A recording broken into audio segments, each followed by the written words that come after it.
बिस्मिल्लाहिर्रहमानिर्रहीम। Dear students, अस्सलाम वालेकुम। क्या हाल चाल है? ठीक ठाक है। उम्मीद करता हूँ आप सब खैरियत से होंगे। अल्लाह ताला आपको अपने हिफ्ज़ व अमान में रखे। ओके जी, लेक्चर नंबर 4 के साथ चैप्टर नंबर 3 लेकर फिज़िक्स में आपकी खिदमत में फिर हाजिर है। और आज हम जो डिस्कस करेंगे वो हम करेंगे Newton's third law of motion. लेकिन उससे पहले हम जो है वो एक छोटा सा आर्टिकल है जिसमें हमें मैस एंड वेट के बारे में डिस्कस किया गया। लेक्चर स्टार्ट करने से पहले एज यूजुअल हम स्टार्ट करते हैं स्टार्ट से कि हमने क्या कुछ रिवाइज कर लिया है चैप्टर नंबर 3 जो कि डायनामिक्स के बारे में, जिसमें हम ये देखते हैं कि जो किसी भी ऑब्जेक्ट के अंदर मोशन बनती है वो उसकी कॉज क्या होती है, क्यों बनती है। डायनामिक्स के बाद हमने फोर्स देखा, inertia, momentum, law of inertia यानी कि Newton first law of motion भी हमने डिस्कस किया। और लास्ट टॉपिक में लेक्चर में हमने न्यूटन्स का सेकेंड लॉ जो है वो डिस्कस किया, उसकी डेरिवेशन की और न्यूमेरिकल किया। और बड़ा अच्छा फीडबैक है माशाल्लाह, बड़ा इंटरेस्ट लेके कर रहे हैं और ये बहुत आपके आगे काम भी आएगा। और इसी तरीके से बेटा आप अपनी स्टडीज़ के लिए सीरियस रहें, ठीक है। ओके, आज हमने जो डिस्कस करना है Newton's third law of motion, एक एग्जांपल भी हमारी रह गई थी 3.3। फिर मैं ये टॉपिक डिस्कस कर रहा हूँ, उसके बाद फिर हम अभी बाद में डिस्कस कर लेते हैं। ओके, मैस एंड वेट हम डिस्कस करेंगे, मैस और वेट के बारे में। आम तौर पर मैस और वेट जो है वो हम ना सेम टर्म ले लेते हैं। भाई हम पूछें आपका वेट कितना है तो वो कहते हैं जी मेरा वेट है जी 40 kg या मेरा वेट है 50 kg। हम उधर से kg लगाते हैं यानी किलोग्राम कहते हैं, और उधर से वेट मतलब हम उसका वज़न यानी कि कहते हैं। जबकि फिज़िक्स कहती है कि ये दो टर्म्स अलग हैं। kg जो है वो वेट नहीं होता है, kg स्टैंड फॉर मैस होता है। किसी भी ऑब्जेक्ट का मैस होता है। ये जो अब आप 2 किलो चीनी लेकर आते हैं, 5 किलो आटा लेकर आते हैं, ये जो ग्रॉसरी की शॉप से आप चीज़ें लेकर आते हैं, ये मैस होता है। इंसान का भी जो है वो 40 kg, 50 kg, 60 kg ये मैस होता है। वेट क्या चीज़ होती है फिर? वेट वो होती है कि उस मैस को ज़मीन जितनी ताकत से खींचती है तो वो एक फोर्स बन जाती है। Weight is basically a force that has a unit is newton. और अब हम डिफरेंशिएट देखेंगे, वैसे मैंने बड़ी डिटेल करके डिफरेंशिएट जो आपको मैंने नोट्स दिए हुए हैं उसके अंदर मैस एंड वेट के अलग अलग करके दिए हुए हैं। अब हम एक बार इसको डिस्कस कर लेते हैं जी। पेज नंबर 62 ओपन करें। वो कहता है generally mass and weight are considered similar quantities. आमतौर पर ये सिमिलर मानी जाती हैं, but it is not correct. वो कहते हैं ये लेकिन ठीक नहीं है। They are two different quantities. Mass of a body, अब डेफिनेशन ऑफ द मैस आ रही है कि mass of a body is the quantity of a matter possessed by the body. वो कहता है कि जो मैस है किसी भी बॉडी का वो क्वांटिटी है जितना वो बॉडी रखती है, यानी कि क्वांटिटी ऑफ द मटेरियल। मतलब अगर आप कहें कि 2 kg शुगर यानी चीनी, तो वो 2 किलोग्राम जो चीनी है वो उसका मैस है, ठीक है। It is a scalar quantity. फिर इसकी कोई डायमेंशंस नहीं है, इसकी कोई डायरेक्शन नहीं है, तो definitely it is a scalar quantity and does not change with the change of place. Very important point के 2 kg शुगर यहाँ भी वही है, प्लेस करेंगे तब भी वही है, हिल स्टेशन जाएंगे तब भी 2 kg के इक्वल होगा। इवन दो के स्पेस में चले जाएंगे तब भी मैस जो है वो 2 kg ही रहेगा। हाँ, अब स्पेस में जाकर आपने देखा होगा कि लोग वो जो साइंटिस्ट होते हैं वो तो घूम रहे होते हैं ऊपर नीचे, उनकी चीज़ें भी घूम फिर रही होती हैं। वहाँ उनका क्या ज़ीरो होता है? वेट ज़ीरो होता है। और वेट क्या है? वो फोर्स जो किसी ज़मीन की या ग्रेविटेशनल फोर्स जिसकी वजह से ऑब्जेक्ट ज़मीन पर या सरफेस के ऊपर टिके रहें, वो जितना ऑब्जेक्ट उसके ऊपर उतनी फोर्स ग्रेविटेशनल, तब जाके क्या बनता है? वेट। अब स्पेस में जाकर तो ग्रेविटेशनल फोर्स ही ख़त्म हो जाती है, ग्रेविटी ही ख़त्म हो जाती है, तो लिहाजा वो ऑब्जेक्ट वेट लेस होते हैं लेकिन मैस लेस नहीं होते। It measured by comparison with the standard message using a beam balance. और आपने देखा होगा हमने स्टैंडर्ड मैसेज बनाए हुए हैं 1 kg, 5 kg, 10 kg, 100 kg, और उसके साथ कंपेयर कर करके हम चीज़ें मेजर करके डिफरेंट जगहों से लेकर आ रहे होते हैं। On the other hand wait of a body is the force of gravity acting on it. इसके बरअक्स अगर आप देखेंगे तो वो फोर्स किसी भी ऑब्जेक्ट की वेट जो है वो किसी भी बॉडी का वो हिस्सा है जिसमें जितनी फोर्स उसको ग्रेविटी एक्ट जो है वो कर रही थी, यानी कि wait of a body is the force of gravity acting on it. किसी भी ऑब्जेक्ट का वेट मालूम करने के लिए पहली बात ये आएगी कि उसके ऊपर ग्रेविटी कितनी एक्ट कर रही है। हाँ, ग्रेविटी क्या होती है? चेंज ऑफ प्लेस से आपके पास ग्रेविटी कम होती रहती है। जैसे जैसे आप अपर साइड पर जाएंगे, हिल स्टेशन पर जाएंगे, आपकी ग्रेविटी जो है वो ज़मीन की कम होना शुरू हो जाएगी और आप स्पेस में जाकर ये बिल्कुल क्या हो जाती है?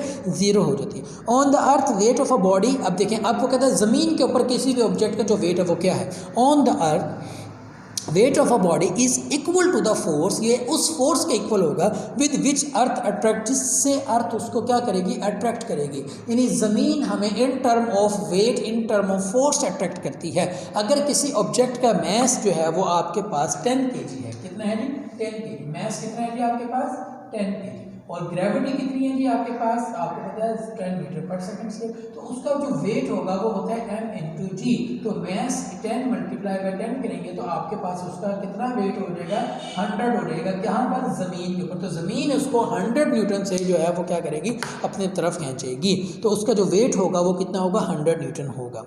It varies depending upon the value of G. अब मैंने आपको बताया कि मैस तो कांस्टेंट क्वांटिटी है, ये तो चेंज नहीं होती, जी की वैल्यू चेंज होती है। जी की वैल्यू जितनी कम करते रहेंगे वेट कम होता रहेगा। इवन दो जी की वैल्यू आप इक्वल टू 0 कर दें तो फिर आपके पास वेट भी क्या हो जाएगा, अगर आप इसको 0 कर देते हैं तो वेट भी क्या आ जाएगा, आपके पास 0 हो जाएगा। ठीक है।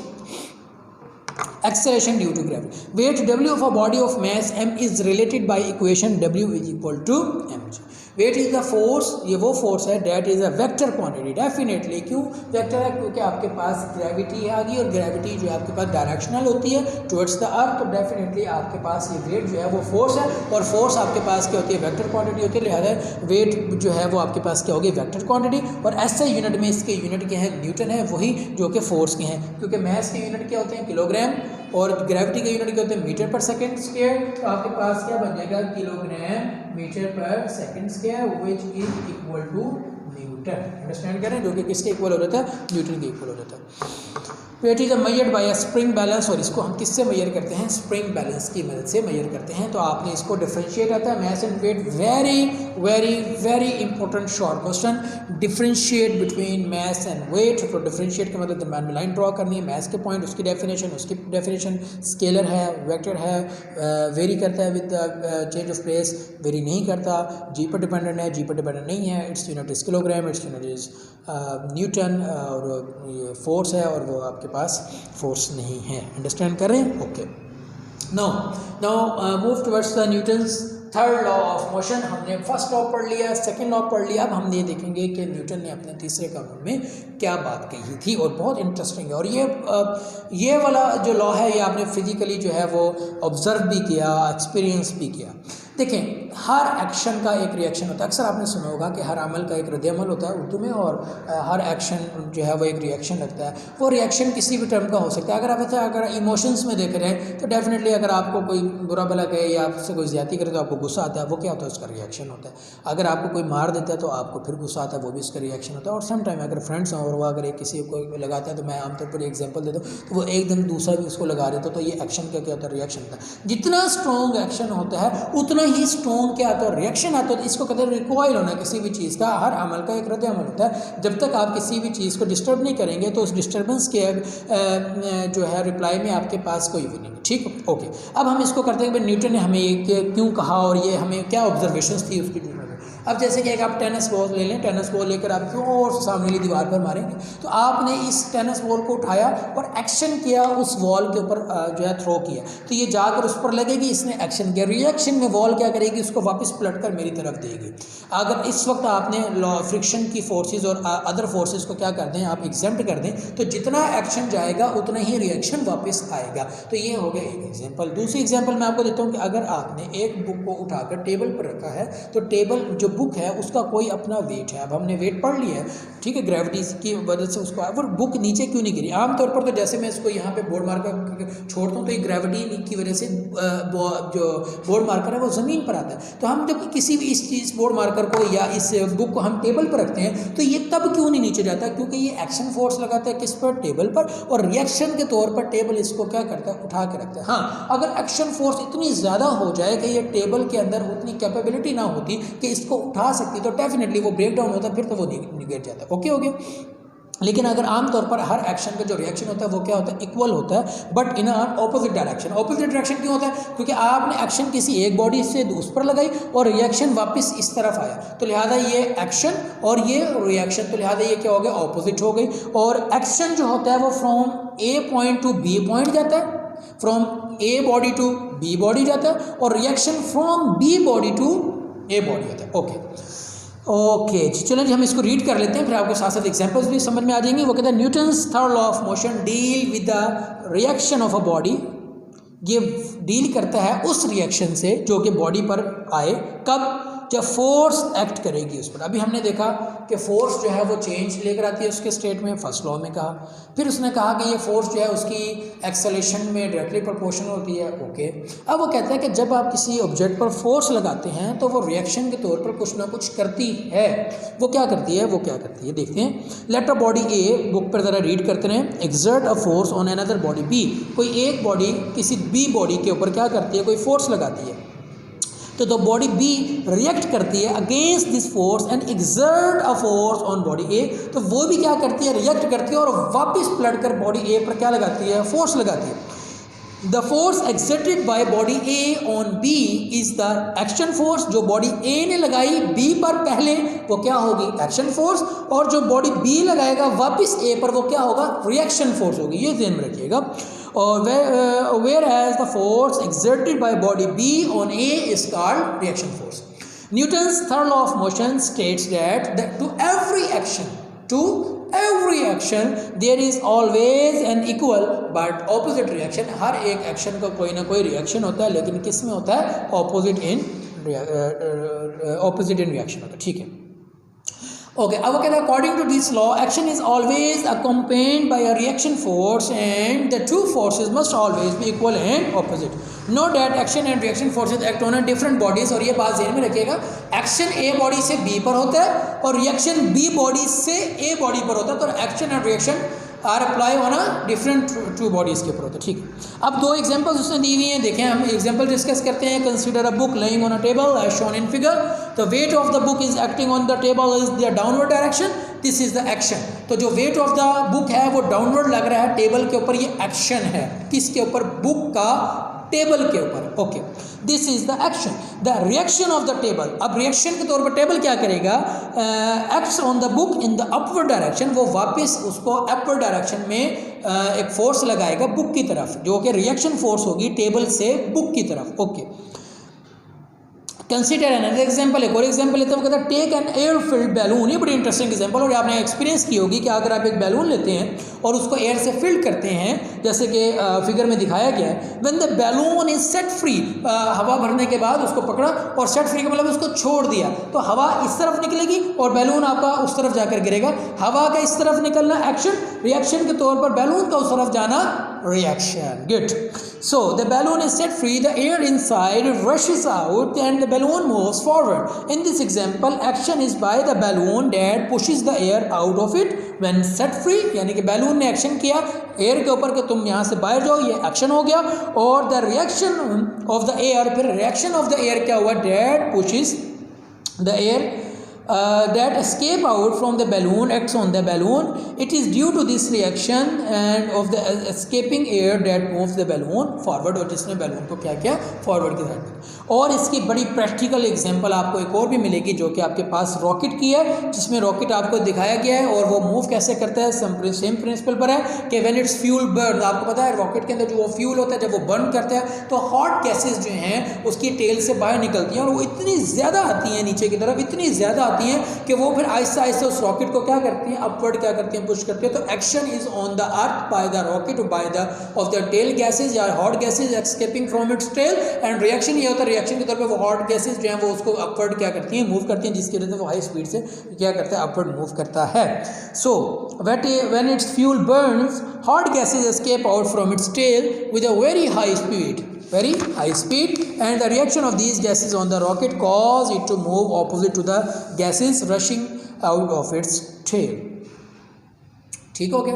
Okay, good. तो हमारे पास थर्ड लॉ क्या था कि to every action there is always an equal but opposite reaction. अच्छा, अब ये साथ में एक क्विक क्विज है। How much force you need to prevent the book from falling? What is action? Is there any reaction? If yes then what is direction? ये इसके आपने क्वेश्चंस को आपके पास जो नोट्स हैं उसमें अवेलेबल हैं, वहाँ से आपने करना है। प्लस आप एक्सरसाइज शॉर्ट क्वेश्चंस निकालें ज़रा।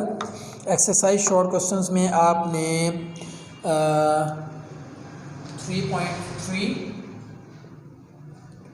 जिसमें मैथ एंड वेट दिया हुआ है 1, एंड 2। एक्शन एंड रिएक्शन का डिफरेंस दिया हुआ है, ये आपने तैयार करना है। फिर आपके पास एक आएगा 3.9 एंड 3.10, ये भी एक्सरसाइज का शॉर्ट क्वेश्चन है, ये भी एक्सरसाइज का शॉर्ट क्वेश्चन है, ये भी एक्सरसाइज का शॉर्ट क्वेश्चन है। इनको साथ साथ तैयार करेंगे। इसकी रीज़न ये होती है कि जब आप एक टॉपिक तैयार करते हैं तो आपको टॉपिक तैयार हो जाता है, जब आप उसका रेलिवेंट शॉर्ट क्वेश्चन तैयार कर लेते हैं तो उसको टॉपिक को और अच्छी तरीके से आप अंडरस्टैंड भी कर लेते हैं और उससे रेलिवेंट चीज़ें आप साथ साथ एक्सरसाइज होती रहेगी तो आपको ज़्यादा परेशानी बाद में नहीं होगी। ठीक है, तो ये तो आपके पास हो गया आज का कि हमने Newton's third law of motion किया, differentiate between mass and weight, action and reaction है। 3.9 3.10 नोट्स आपके पास मौजूद हैं, इन्हीं में से आंसर मिलेगा आपको। पहले आपने खुद से ज़रा कोशिश करनी है और एक वो क्विक क्विज़ जो मैंने आपको बताया वो करना है, और इसके अलावा जो एक एग्जाम्पल जो कि 3.3 रह गई हुई है वो अब हम डिस्कस कर लेते हैं। ज़रा ओपन कर लें पेज नंबर 62, जिसमें आपके पास दिया हुआ है कि एक साइकिलिस्ट है जिसका जो मैस है वो 40 kg है और वो एग्जर्ट कर रहा है 200 न्यूटन फोर्स अपनी बाईसाइकिल को मूव करने के लिए विद एक्सेलरेशन 3 मीटर पर सेकंड स्क्वायर। इसका मतलब है कि जो आपके पास चीज़ें गिवन हैं, मैस जो है वो आपके पास है 40 kg, ठीक है, और आपके पास जो एक्सेलरेशन है वो है 3 मीटर पर सेकंड स्क्वायर, और आपने जो आपको फोर्स गिवन है जो कि वो फोर्स लगा रहा है वो है आपके पास 200 न्यूटन। ओके, तो हमने फाइंड आउट क्या करना है, हमने force of friction find out करनी है कि कितनी फोर्स ऑफ फ्रिक्शन है टायर के दरमियान और उसके साइकिल के दरमियान। ठीक है, तो बहुत इजी है, नेट फोर्स हम फाइंड आउट करेंगे। तो आपके पास F = ma, असल में दो चीज़ें मैं डिस्कस करूंगा अभी आपको, मैं बता दूं कि F = ma से हमारे पास ये चीज़ आती है कि अगर किसी बॉडी का 40 kg मैस हो और आपने उसको 3 मीटर पर सेकेंड का एक्सेलरेशन देना हो तो you have to need 120 newton force, you have to need 120। देखें ना, 40 kg मैस है, 3 मीटर पर सेकेंड स्क्वायर से आप एक्सेलरेशन प्रोड्यूस करवा रहे हैं, तो आपको फोर्स चाहिए कितनी, फोर्स चाहिए आपको 120 न्यूटन, जबकि वो यही काम करने के लिए वो कितनी लगा रहा है 200। क्यों?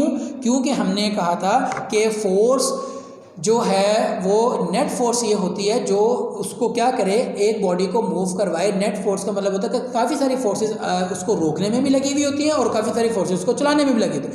अब जब कोई एक बाईसाइकिल जो है वो रोड के ऊपर चलती है तो फोर्स ऑफ फ्रिक्शन होती है जो कि ज़मीन की एक कशिश है जो कि उसको क्या करती है, रोकने की कोशिश करती है, the friction between tyre and the road, और वो हमें उसको ओवरकम करने के लिए एक्स्ट्रा फोर्स की ज़रूरत होती है, इसलिए हमें 200 न्यूटन लगानी पड़ी, जबकि रिक्वायरमेंट तो 120 थी। 120 हमें आइडियल केस में है जब हमारे पास ज़मीन के ऊपर किसी किस्म का, फ्लोर के ऊपर किसी भी किस्म की कोई भी रेजिस्टेंस या फ्रिक्शन ना हो। तो इसका मतलब ये हुआ कि हमें जो फोर्स ऑफ फ्रिक्शन पर हम कितनी दे रहे हैं उसको की वजह से ले रहे हैं, उसका वो फार्मूला लिखा हुआ है उन्होंने कि जो नेट फोर्स है वो आपके पास किसके बराबर है, applied force minus force of friction.